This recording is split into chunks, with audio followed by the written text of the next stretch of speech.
नमस्कार, मैं हूं राजन कुमार। अब बने हुए न्यूज़ पेयर के साथ स्पेशल स्टोरी में आपका स्वागत है और हम बात करने जा रहे हैं वोटर मेरे रक्षा की बंधन को निभाना। जी हाँ, बिल्कुल ये बात सही होते सामने आ रही है और कांग्रेस ने इसे नाम दिया है। जब वोटर कमने लगे यानी वोट की संख्या कमने लगे तो भाजपा तोहफा देना शुरू कर दी है। हम बात करने जा रहे हैं जिस तरह से सिलेंडर गैस के दामों में गिरावट हुई है, मोदी सरकार ने जिस तरीके से गिरावट किया, जिस तरीके से तोहफा दिए हैं, सवाल उस पर है कि आखिर इतने दिनों बाद, इतने सालों के बाद मोदी सरकार की नींद कैसे खुली, क्यों खुली। लोग तो सोच रहे होंगे कि चलिए 200 रुपया 250 रुपया जो भी हो कम हो गए सिलेंडर के दामों में, लेकिन क्यों और कैसे और किस लिए किया गया।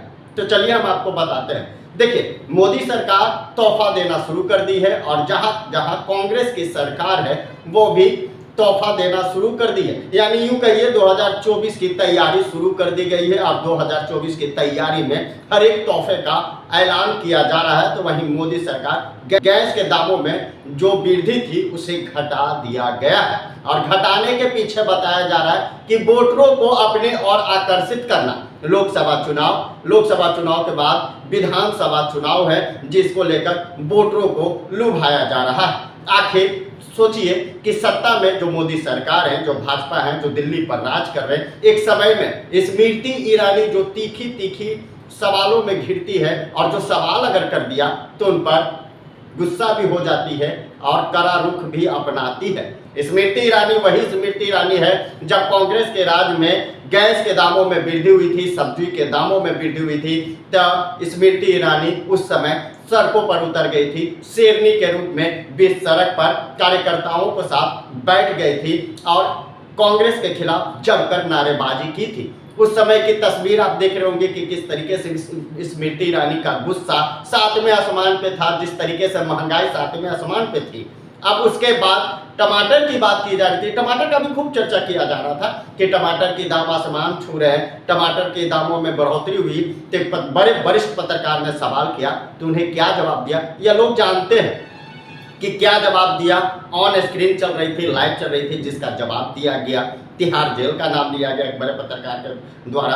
अब देखिए, स्मृति ईरानी का गुस्सा सातवें आसमान पर उस समय था जब कांग्रेस सत्ता में थी और महंगाई जो सातवें आसमान पर चढ़ रही थी, जिसको लेकर स्मृति ईरानी सड़क पर उतरी थी और गुस्से में थी।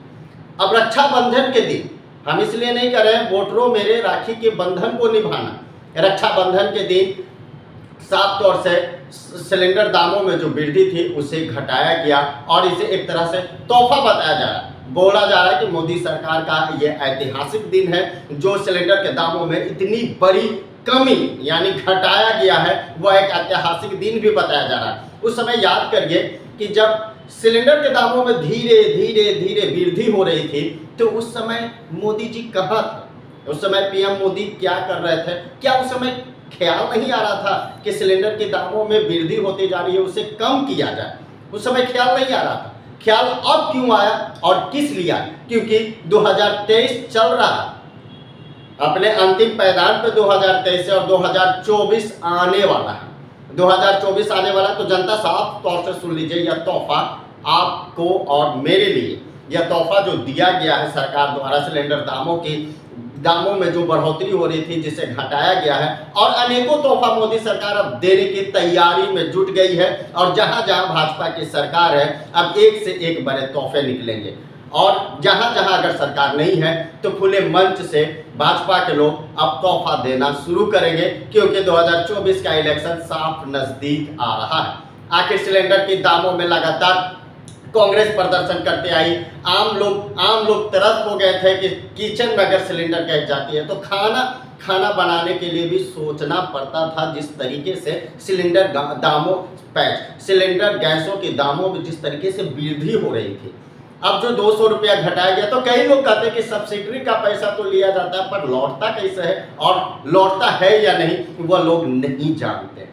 हालांकि लौटती है, मैसेज आता है, जो जिस मैसेज से आप फोन को लिंक करिएगा उससे आपको मैसेज आ जाएगा। लेकिन बात वहीं नहीं रुकती है। जिस तरीके से आखिर जो नाम दिया गया, जो करप्शन दिया गया है कि वोटरों मेरे राखी को बंधन को निभाना, और जिस तरीके से सिलेंडर दामों की वृद्धि हो रही थी उसमें जो घटाया गया है दाम, उस पर बहुत बड़ा चर्चा भी किया जा रहा है। जहां जहां केंद्र की सरकार है वहां वहां अनेकों तोहफे दिए जा रहे हैं वोटरों को पाने के लिए। यहां तक कि कांग्रेस पार्टी ने साफ तौर से कहा कि जब वोटर कमने लगे तो मोदी सरकार तोहफे देने लगे। क्या वाकई में जब बीजेपी का वोटर कम रहे तो मोदी सरकार तोहफा दे रही है? क्या लोग जान गए हैं कि अगर बीजेपी सत्ता में रहेगी तो महंगाई सातवें आसमान पे रहेगा, जुल्म लोग सहते हुए नजर आएंगे? तो बिल्कुल जाहिर सी बात है कि जिस तरीके से सिलेंडर दामों के दाम आसमान छू रहे थे और एकाएक दामों में घटौती किया गया, तो उस समय 7 साल तो थे, 1 साल 2 साल 3 साल 4 साल घटा सकते थे कभी भी दाम, ये 2 से 3 दिन में ही क्यों? आखिर तोहफा देने के पीछे वोटरों से वोट लेने की कहीं तो नहीं है? देखिए, बीजेपी अपना स्टैंड क्लियर करते जा रही है, और जो आज बैठक हो रही है INDIA की, जो पूरी विपक्ष पार्टी एक साथ लड़ने के लिए तैयार हो रही है, और उनका मुद्दा महंगाई, बेरोजगारी, जिस तरीके से देखिए यूपी से लोग आए थे परीक्षा देने के लिए बिहार में BPSC शिक्षा भर्ती का, उन्होंने साफ तौर से पोल खोल कर रख दिया कि यूपी सरकार किस तरीके से वैकेंसी निकालती है और क्या कर रही है, वो तस्वीर। और जैसे जैसे समय नजदीक आ रही है, यानी इलेक्शन यानी चुनाव का समय जैसे जैसे नजदीक आ रही है, तो गौर से सुनिएगा, जैसे जैसे समय अब नजदीक आ रही है तो जनता को कैसे भरोसा दिलाया जाए, फिर से सत्ता में एक बार मोदी सरकार कैसे आए, जहां जहां बीजेपी की सरकार नहीं है वहां वहां बीजेपी क्या